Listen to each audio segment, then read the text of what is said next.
Hey everybody, Roger Levin here with your Practice Production Pearl of the Week. Let's talk about the very specific niche subject of how do you introduce a new service. Lately, I've been getting a lot of speaking invitations from different organizations and companies. How do you introduce something new into the practice? And of course, companies want dentists to be able to do that so that they'll be successful with the new product or service and they'll sell more of it. So there really is a science behind the introduction of a new service. You have a practice, you're doing well, it goes along, and then you find something new like sleep or something that you want to bring into your practice.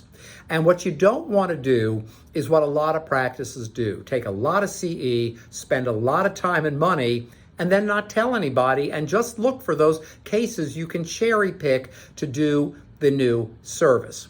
Instead, you should have a broad outreach program.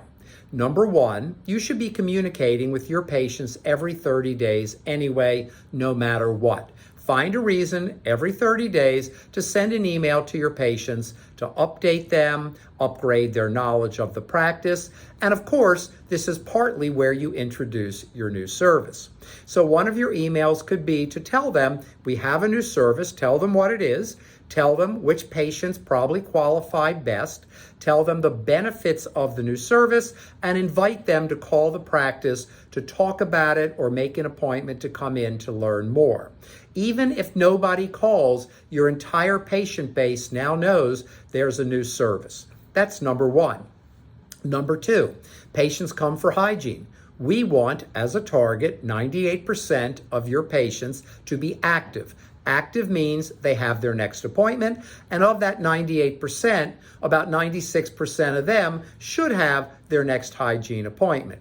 Now, hygiene is typically an hour. It could be a little less or a little more in some practices, but it's about an hour.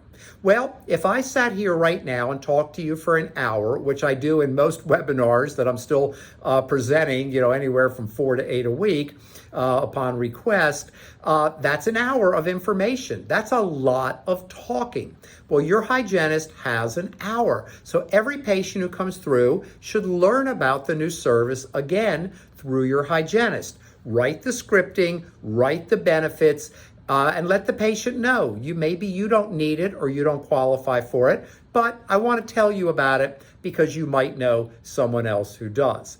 These are the first two steps of introducing a new service into the practice. There are other steps, but if you start with these two, you are on your way. As always, I wish you increased practice production and ongoing practice success.